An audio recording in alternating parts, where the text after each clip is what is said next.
24. Yet the supreme physicians do not employ common medical treatments such as these.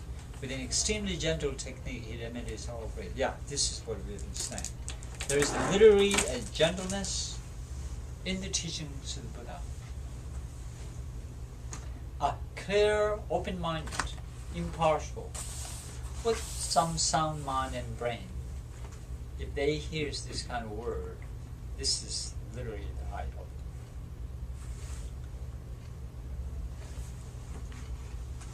it. At the beginning, the guide of the world encourages the giving of such a thing as food. Later, when accustomed to this, one may progressively start to give away even one's flesh. Okay, here is the key. Okay, giving a cup of water versus giving a part of our body, there's a huge difference. Is there a difference? Judging by the way we look at it, we experience it, how we go about it, yes, there is. But at the same time, this seriousness, the greatness of the impossibility of doing certain things that is so hard, can be accomplished as simple, as comfortable, as easy as giving a cup of water. Meaning, these the difference between what is easy and hard, or impossible or possible, is determined by how much of that is we're part of it, we're used to it, we're familiar with it. We are familiar that giving a cup of water, nothing is going to happen. Is that right? We're absolutely sure about it. Unless you're in the desert and there's no water except that cup of water, then we know there is a reality. You don't want anybody stealing your cup of water. Is that right? Do you see the point there? Something like that. There are parts we're so comfortable because we have the knowledge.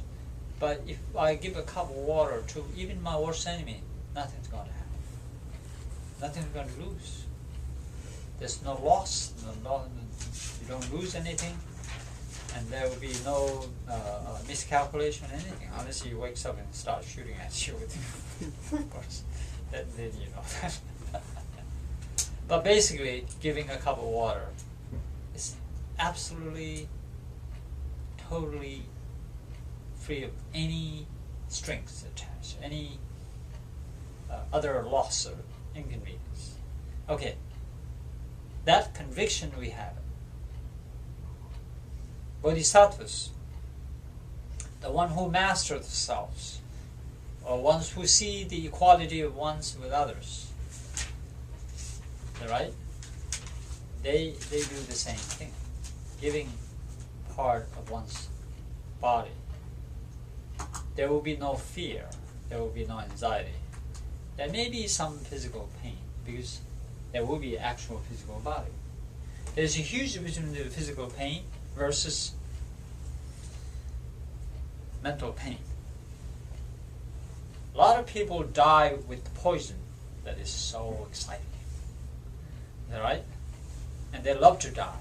They kill themselves every day. Millions of those. Do you know those? And then there are people, we say, oh, here's a pill. Is that right? Here's the pill. It's called cyanide. And if you chew on it, you will die in 5 seconds. You want to take that? What are you talking about? I mean, no person in the right frame of mind will ever accept them. And yet they happily accept the pain, poison, suffering. They will slowly, comfortably kill them. Is that right? Is that true? Do you understood that? Why? There's comfort there. Drinking, smoking, precisely is a poison. It's just one is fast forward, one is a slow motion. Both does the same thing. Alright? There's horror involved in the immediacy of effects when it's negative. There's this excitement involved in immediacy of the good result, or seemingly pleasant result. Alright? If you do this, after 2 million years later, Aparajita, you're going to win a lottery. Okay, thank you. Alright? Versus, you're going to win a lottery tomorrow. That's something. So you can see, if you stretch the time, we are already giving our flesh and bone, not only just part of a limb, we're giving our life. We're betting our life on drinking and smoking. Hey, are you that courageous? You're far more courageous than being a part of your fingers and lips. You're literally giving your whole life. So in a way, we know, we have the ability. There's, in between, there's confusion, there's fear. Is that right? You see that? So giving a limb for the Bodhisattva is like horrifying effect when it comes to our experience. But we're doing far more dangerous and more demanding and destructive, that seemingly destructive, that seems to be destructive. We're far more destructive ourselves. I know you never think like that. If you look at it, that's how we behave. So in a way, little blame, verbal abuse, little taking advantage, these are really easy. Especially when you take it as it is, it's fun.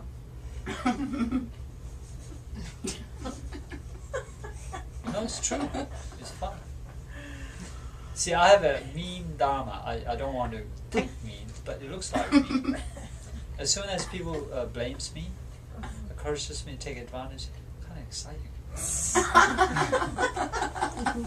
And I should be thinking in a spiritual way. There are also limits to it too, isn't there? No, wait a minute. I'm not talking purely puritanical sense. I'm talking a little bit of politics involved.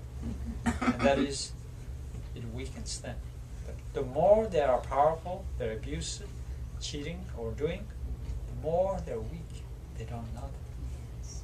What do you mean they're weak? It's true. Mm-hmm. That's what I'm saying. Do you understand? No, it's true. It's not just a rhetorical statement. It's actual thing. Yeah. If you want to destroy somebody, let them abuse you. You will destroy them. That's true. I don't understand that. I'm sorry to say this. I'm just making a point. I'm not teaching you this kind of Dharma. But once, Peter, you understand? Yeah, I do. I'm not teaching you to do this.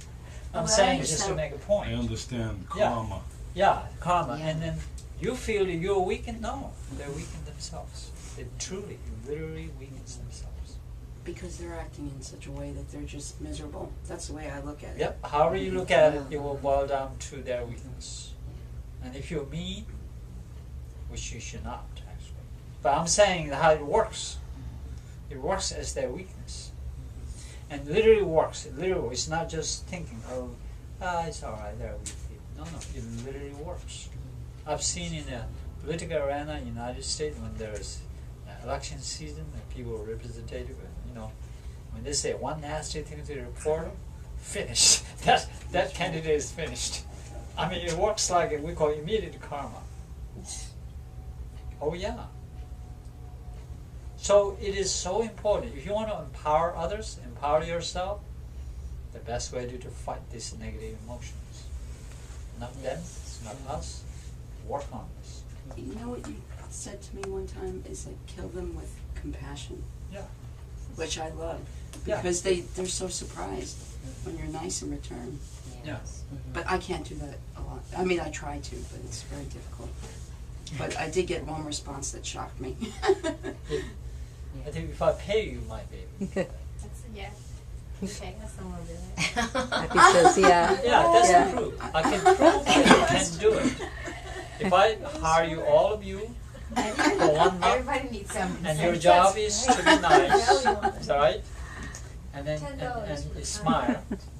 And then from 8 to 5, you have to smile and be nice. Before 8, you don't have to. After 5, you don't. But between those hours, and if you make mistake, you lose part of your paycheck. I mean, literally. your chances are you will do it. And you will succeed doing it. And you don't think it's a problem.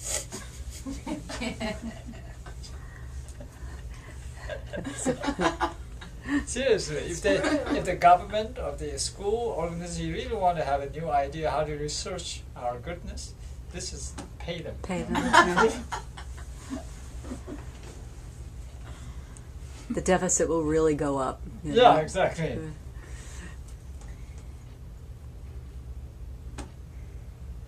It proves that we can, but we decide not to do. There's an ability there. Yeah.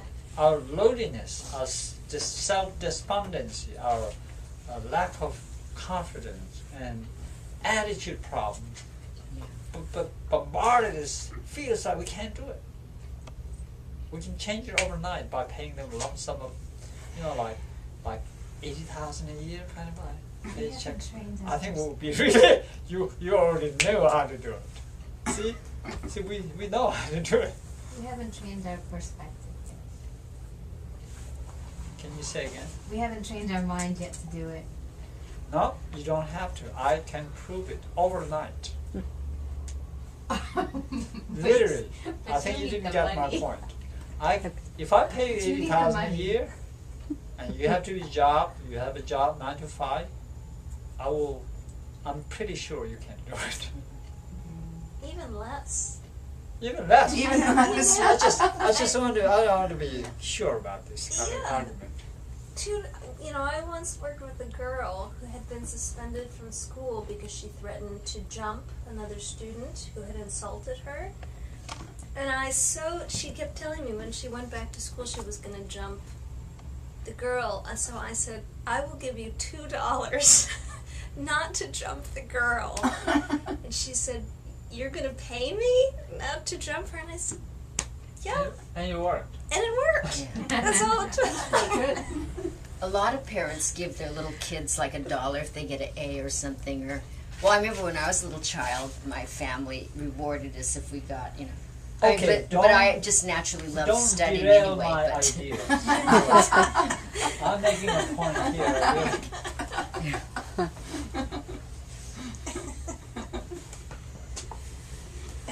What I'm saying is that the miserable lifestyle we have as a grown-up, we're not talking about a child. yeah, We think we cannot do. I say we can. Yeah. We have the ability to do it. we And I say it as a metaphor.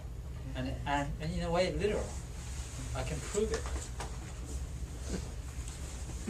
So there's something wrong in our attitude. yeah, it's true. Yeah.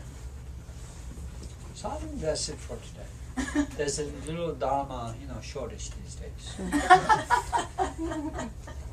We'll pay you. Yeah, Okay. Yes. I should ask for overtime.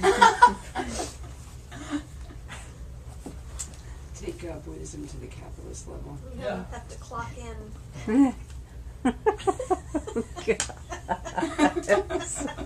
I decided to ration Dharma. It's going to be a punch clock by the That's door. right. You just When you walk in, when it comes to the curtains.